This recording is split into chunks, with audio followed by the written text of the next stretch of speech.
बिस्मिल्लाहिर्रहमानिर्रहीम। अस्सलाम वालेकुम। इस्लामिक बात टाइम पर आने वाले मोहतरम नाजरीन को खुश आमदीद। हजरत मोहम्मद सल्लल्लाहु अलैहि वसल्लम ने खाना काबा की चाबियां गैर मुस्लिम को क्यों दी, जानने के लिए वीडियो को मुकम्मल देखिए। जब हजरत मोहम्मद सल्लल्लाहु अलैहि वसल्लम फतह मक्का के बाद मक्का में दाखिल हुए तो बहुत से लोग इस्लाम कबूल कर रहे। जब आप सल्लल्लाहु अलैहि वसल्लम खाना काबा में दाखिल हुए तो खाना काबा का ताला लगा हुआ था। चाबी उस्मान इब्ने तलहा जो कि इस वक्त मुसलमान नहीं थे इनके पास थी। उस्मान इब्ने तलहा ने खाना काबा के दरवाजे को ताला लगाया और छत पर चढ़ गया। जब हजरत मोहम्मद सल्लल्लाहु अलैहि वसल्लम ने चाबी मांगी तो लोगों ने बताया वो उस्मान इब्ने तलहा के पास है, और जब लोगों ने इनको ढूंढा तो वो खाना काबा की छत पर मिले। जब इनसे हजरत अली रजी अल्लाह ताला अन्हु ने चाबी मांगी तो इन्होंने जवाब दिया कि अगर मैं ये यकीन रखता कि मोहम्मद सल्लल्लाहु अलैहि वसल्लम अल्लाह के रसूल हैं तो मैं काबा को पहले ही खोल देता। इसको यकीन नहीं था कि हजरत मोहम्मद सल्लल्लाहु अलैहि वसल्लम अल्लाह के नबी हैं।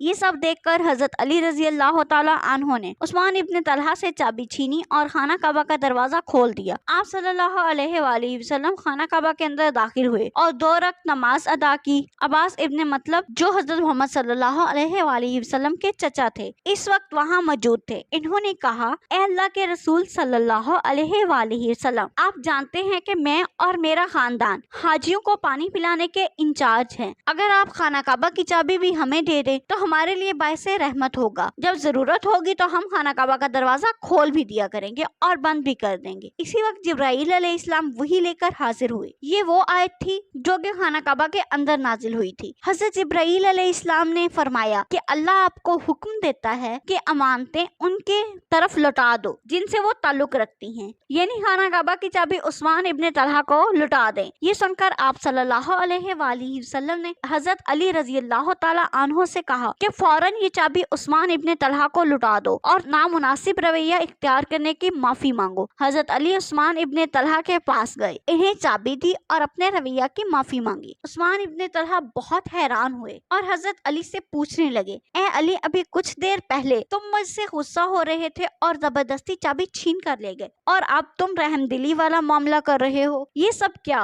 तो हजरत अली रजी अल्लाह ताला अन्हु ने फरमाया, ए उस्मान, अल्लाह ताला ने तुम्हारी वजह से कुरान पाक में आयत नाजिल फरमाई है कि अमानतें उनको लौटा दो जिनसे वो ताल्लुक रखती हैं, इसलिए मैं ये चाबी तुम्हें वापस देने आया हूँ। ये सब कुछ देखकर उस्मान इब्ने तलहा बहुत मुतासिर हुए और फौरन कलमा पढ़कर मुसलमान हो गए। हजरत जिब्राईल अलैहिस्सलाम दोबारा तशरीफ लाए और इस दफा किसी आयत के लिए वही नहीं बल्कि हजरत मोहम्मद सल्लल्लाहु अलैहि वसल्लम को हदायत देने के लिए आए थे कि उठो और उस्मान इब्ने तलहा से कह दो कि खाना काबा की चाबी अब क़यामत तक इनके और इनके खानदान वालों के पास रहेगी। आपको बताते चले, आज भी खाना काबा की चाबी उस्मान इब्ने तलहा ही के खानदान वालों के पास मौजूद है। सऊदी अरब जाएं तो देखेंगे कि इस सहाबी की फैमिली को पुलिस प्रोटोकॉल हासिल है और गवर्नमेंट की तरफ से सिक्योरिटी भी दी जाती है। अल्लाह पाक हम सबका हामी नासिर हो। मजीद इस्लामिक वीडियोस देखने के लिए हमारे चैनल को सब्सक्राइब करें। शुक्रिया।